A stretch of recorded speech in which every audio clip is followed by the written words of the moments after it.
Goeiedag vriende, my naam is Pieter van der Merwe. Baie dankie dat julle inskakel. Ons praat by hierdie kanaaltjie Die Weg op YouTube en ons vertrou dat u ook die geselsies en die feite wat ons met mekaar deel, die woord, dat u dit nuttig vind, dat dit oë oopmaak. Ons praat oor die wederkoms, dis ons hoofonderwerp en ek prys die Here dat ons vandag dit weer kan doen. Kom ons begin net en ons bid saam. Here, baie dankie dat ons die woord het. Dankie bo alles, Here, dat ons die outeur van die woord, dat ons hom aanbid vandag, hom kan grootmaak en na hom wil luister. Dit is u wat op die troon is. Ek bid vir lig, ons bid vir insig en om te verstaan in Jesus se naam. Amen. Vriende, ek het, dit was hier in die COVID-tyd, het ons op 'n stadium gepraat oor die gemeente Laodicea. Nou, daar's 'n besonderse rede waarom ons weer oor Laodicea moet praat en wil praat, en die Here het dit regtig nou 'n hele ruk op my hart geplaas.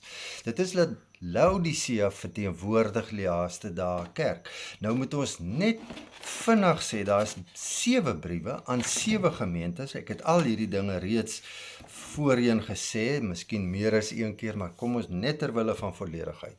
So dit is Efese, dis Smyrna, dis Pergamum en so aan. 7 briewe waarvan Laodicea die laaste is. Nou toe die gemeentes wat werklike gemeentes was, dit gelees het hulle nie besef die dieper ding daar agter, dat elkeen van daai gemeentes en wat aangaan in daai gemeentes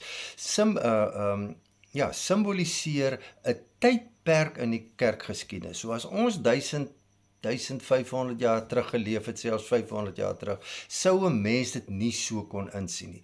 Maar in die volheid van die tyd gaan die goed nou oop. In die sin nou kan jy sien, liewe land, Efese was die eerste gemeente, die goed wat daar gebeur het, sien ons in die eerste gemeente. Kom ons sê nou maar, Pergamum was die derde gemeente, die goed wat in daai era, in daai tydperk gebeur het met Pergamum gebeur, en dieselfde met Laodicea, in die sin dat dit ons tydperk verteenwoordig. Nou vriende, daarom is die brief aan Laodicea ongelooflik belangrik, en ons kan nie draaie daarom loop nie, ons moet deur dit werk, en dit is presies wat ek vandag gaan doen. Ag, dis nie so baie versies nie, ek gaan dit sommer weer eens so uit die Bybel uit doen. Die Bybel bly ons bron, dis ons dis ons lig, en dis 'n voorreg om op hierdie manier deur die woord te gaan. Nou kom, ek gaan die hele paar versies van vers 14 tot by vers 22 vir u lees, en dan gaan ons oor elke versie bietjie gesels. Skryf aan die voorganger van die gemeente in Laodicea, so sê die Amen, die getroue en betroubare getuie, die oorsprong van God se skepping. Vriende, dis die Here Jesus. Openbaring is die openbaring van Jesus Christus, sê hoofstuk 1 al reeds van ons. Om die waarheid te sê, dis vers 1 van hoofstuk 1. Dis wat die Here Jesus sê. So as hy kyk na hierdie 7 gemeentes, profeties kyk, dan sê hy 2000 jaar terug wat ook nou aan die gang is, byvoorbeeld in Laodicea.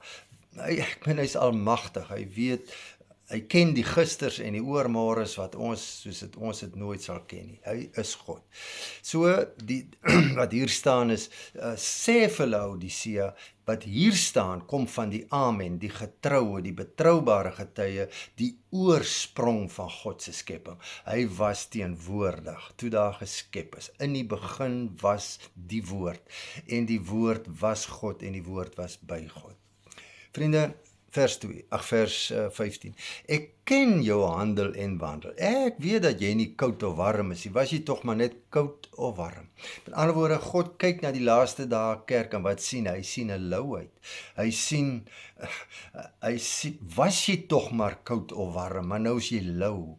En omdat jy so lou warm is, vers 16, nie warm nie, en ook nie koud nie, is ek op die punt om jou uit my mond te spoeg. Vriende, dit is wat ongelooflik baie in die kerke vandag aan die gang is. Die kerke is 'n Christelike sousie, wat mense betrokke by is om reg te lewe. Daar is baie terminologie waarop ek nie nou wil ingaan nie, en wat mense gebruik om jy weet, te voel, hulle is tevrede, hulle is in die Here, hulle is in die woord, as hulle kerk toe gaan, die kerk is vir hulle maar net, jy weet, 'n plek om sondaar te wees en so aan, maak nie saak hoe die res van die week lyk nie. Nou nie in al die gevalle nie, maar ek noem dit nou maar net as 'n voorbeeld. God kyk na sy skepping, hy kyk na die kerk. Die kerk is sy kerk. Hy het dit kom stig 2000 jaar terug hierso. Hy het daar vir sy disippels gesê, nou gaan julle, kort voor hy opgevaar het, nou gaan julle uit en maak disippels van al die nasies. So hy kyk, die woord sê hy kyk hierna. Hy kyk na die skepsel. Hy's in hierdie skepsels geskape om wat te doen, om hom te eer. Dis die doel van die kerk op aarde, om die lig te wees wat hy wil hê ons moet wees, vir hom en vir mekaar. Nou sê hy, omdat jy lauwarm is, nie warm of koud nie, is ek op die punt om jou uit my mond te spoeg. Net so 'n bietjie agtergrond rondom die ware Laodicea. Die ware Laodicea was van hulle water afhanklik van 'n warm bron wat so 8 of 9 kilometer daarvan gekom het. Die interessantheid van Laodicea is dat dit 'n gebied was waar daar waterbronne was. Van die bronne buite die stad was egter lauwarm.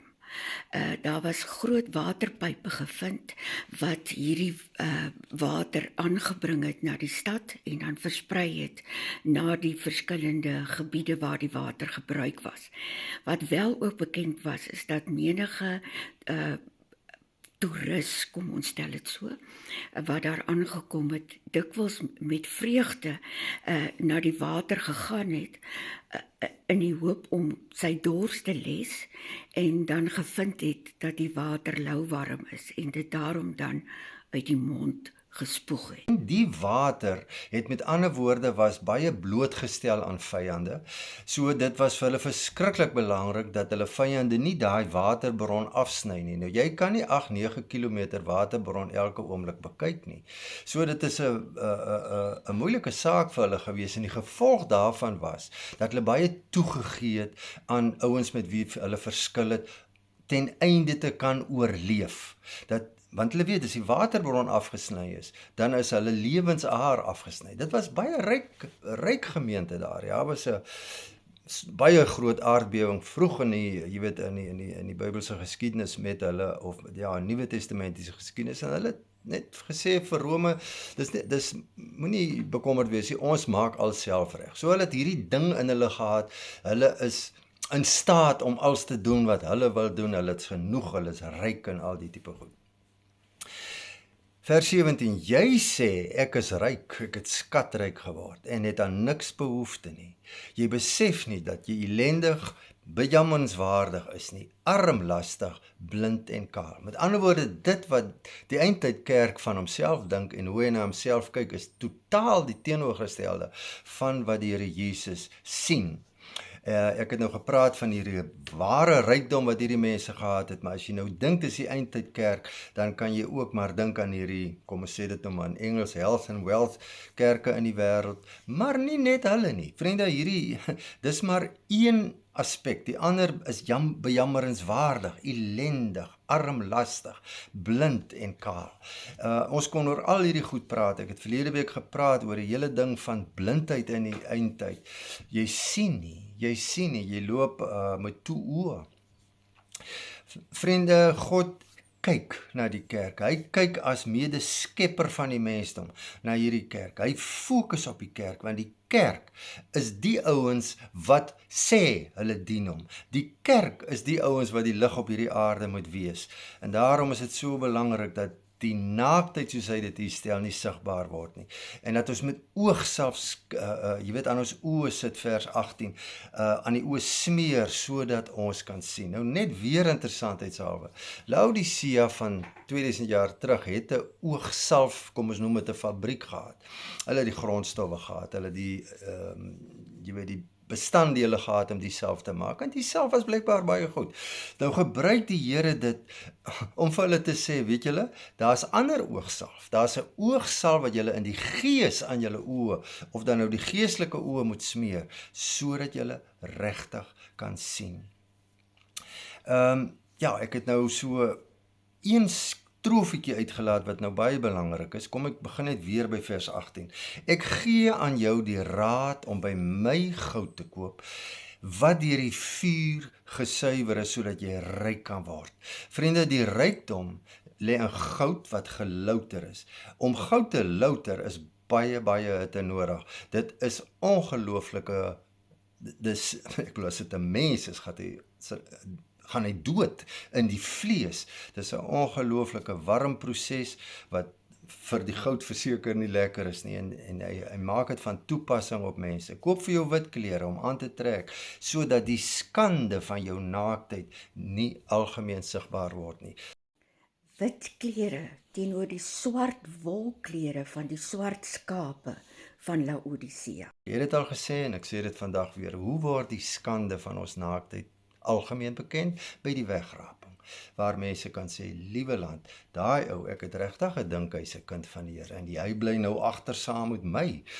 Dan is die skande van jou naaktheid vir almal om te kan sien. Dan sê die Here in vers 19, ek berisp en straf almal wat ek lief het. Kry lewe, kom tot inkeer. Hier's weer hierdie ding, dood versus lewe. Die Here Jesus soek lewe, dis sy liggaam, dis sy kerk. Hy het dit gestig, hy kom ons haal.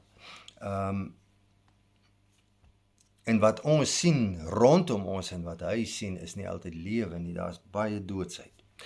Vers 20, kyk, ek staan by die deur en ek klop, as jy my stem herken en die deur oopmaak, sal ek na jou toe ingaan en ons sal die feesete saam geniet. Vriende, weer eens iets wat ek al herhaal het meer as een keer. Dit is Laodicea, dis die lou, koue kerk, dis die een waar die Here Jesus buite staan. As ons gaan kyk in Matteus 7 vers 7, dan staan die Here Jesus, hy's binne. Hy's in die middel. Hy sê, elkeen wat klop vir hom sal oopgemaak word. Met ander woorde, as ek klop aan die kerk of aan die deur of aan die Here Jesus, dan maak hy oop dat ek kan ingaan om te weet waar hy is. In die laaste dae kerk staan die Here Jesus buite. En dan hierdie hartseer woorde, ek staan by die deur en ek klop. As jy my stem herken en die deur oopmaak, sal ek na jou toe ingaan en ons sal die feesete saam geniet. Vriende, ek bedoel, kan ons meer, hoef ons meer te sê oor. Dis is die Here Jesus ons sien en hoe hy die kerk sien. Vers 21, die een wat aanhou oorwin, hom sal ek toelaat om saam met my op my troon te sit, net soos ek oorwin het, saam met my Vader en op sy troon gaan sit het. Vriende, hier is nou 'n baie interessante versie, want die sprake van 2 trone. Waar is die Here Jesus nou? Hy's op die troon van die Vader, aan die regterhand van die Vader. Hulle sit op een troon. Hy tree in vir ons. En dis waar hy nou is. Maar wanneer hy kom weer, dan lees ons dat hy sy troon gaan vestig in Jerusalem en dat ons saam met hom gaan regeer. Hy sê dit hier, soos nou net gelees het, ek gaan julle toelaat, of hom sal ek toelaat, die een wat aanhou oorwin, om saam met my op my troon te sit. En net soos ek oorwin het, saam met my Vader op sy troon gaan sit het. Met ander woorde, om saam met die Here Jesus op die troon te sit, op sy troon eendag, is daar oorwinning nodig. Daar's oorwinning nodig oor die wêreld rondom my, daar's oorwinning nodig oor leuns, oor verkeerde begrippe, daar's oorwinning nodig oor sonde, daarvoor het hy reeds betaal, ek is vrygemaak, ek moet leef, sodat ander dit kan sien. Vriende, dan haal ek nou verse uit 'n ander hoofstuk aan, Openbaring 5 vers 10. U het hulle vir ons tot priesters en konings gemaak. Dis die ouens wat oorwin. En dan lees ek ook Openbaring 20 vers 6. Geseënd en heilig is hy wat deel het aan die eerste opstanding, die wegraping. Oor hierdie mense het die tweede dood geen mag nie, maar hulle sal priesters van God en van Christus wees en saam met hom die 1000 jaar lank as konings regeer. Dis letterlik wat daar staan wat ek nou vir u gelees het. Nou, Die Griek sê blykbaar as 'n mens dit direk sou vertaal dat we shall reign on earth. Nou moet ons altyd onthou, die Here Jesus het 'n hele paar gelykenisse vertel van die ryk man of die koning of die boer of wat ook al wat weggaan en mense aanstel in sy wingerd, in sy koninkryk of wat ook al. En dan kom hy terug. En dan vra hy, wat het julle bereik, wat het julle gemaak, wat het julle verdien terwyl ek weg was. Nou daar is straf aan verbonde, daar is heerlikheid en eer aan verbonde, daar is voorregte aan verbonde. Die ou wat byvoorbeeld, kom ons sê, 10 stede gehad het, gaan nou 20 stede, ek noem nou maar sommer net 'n voorreg, om oor te heers. Ons gaan saam met hom regeer, vanuit Jerusalem vir 1000 jaar. Vriende, ek sluit af met Filippense 4 vers 4 tot 9. Wees altyd bly, omdat julle weet dat julle aan die Here behoort. Ek sê weer, wees bly, laat almal sien hoe bedagsaam julle lewe. Onthou, die Here kom binnekort. Moet oor niks bekommerd wees nie, bid oor alles, vra alles wat julle nodig het van God, terwyl julle hom ook dank vir alles wat hy doen. En God se vrede, wat meer is as wat 'n mens kan dink, sal oor julle harte en gedagtes die wag hou, omdat julle aan Christus Jesus verbonde is. Ten slotte, broers en susters, vul julle gedagtes met alles wat waar, eerbaar, skoon, suiwer, lieflik en lofwaardig is.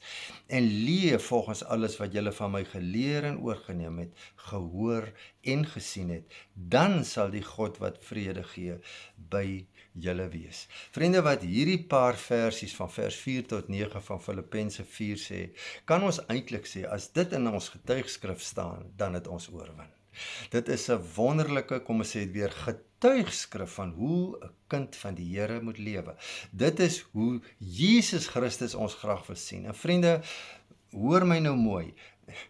Dis nie iets wat ek meganies kan doen om hom tevrede te stel nie. Hy plaas sy gees in ons. En as die gees beheer neem, dan kan ek nie anders as om so te lewe nie. So maak seker daarvan of u regtig beheer word deur die gees van die Here. Dis belangrike goed. Ons moet dit vir mekaar sê. Hy kom nou, hy kom binnekort, sê die woord, en ons het dit vandag gelees. So mag die Here regtig elkeen van ons se oë oopmaak, dat ons daai sekerheid in ons binneste het. Ek volg die koning van die konings. Ek is op pad na sy koninkryk toe. Wat hy met my gaan, hoe hy my gaan beloon, weet ek nie. Of dit een stad is, of dit 'n klein dorpie is, of dit 'n paar mense is, ek weet nie. Ek weet net, ek is sy kind. Hy kom my haal en ons gaan by hom wees.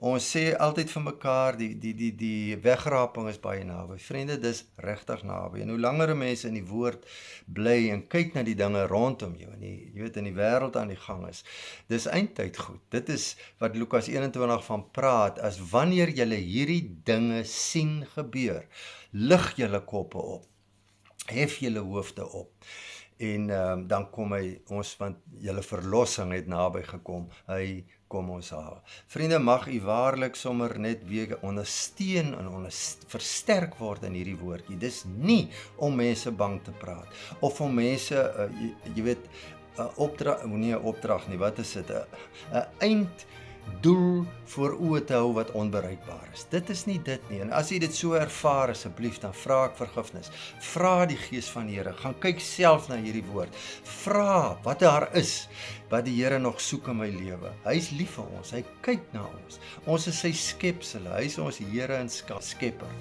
Hy soek dat sy skepping hom dien, sy skepsele hom dien. En eendag in die woord leer het, sal die hele skepping uitsien na die verlossing wat kom, sê die boek Romeine. Nou ja, toe, mag die Here u seën, vrede gee, rus in u gemoed gee, 'n behoefte om die Here te dien met alles wat ons het. Mag die Here u seën met vrede. In Jesus se naam. Here, ek dankie dat ons op hierdie manier met mekaar kon gesels. Dankie Here dat U vir ons 2000 jaar terug hierdie briefie Laodicea laat opkyk het, dat ons kan sien hoe kyk U na die kerk. Here, ons weet hierdie goed is ongelooflik belangrik. In my gebed bly Vader, openbaar wat ek nie duidelik kan sê nie, of duidelik genoeg kan sê nie, openbaar het met U Gees aan elkeen wat U luister. In Jesus se naam. Amen. Vrede vir julle.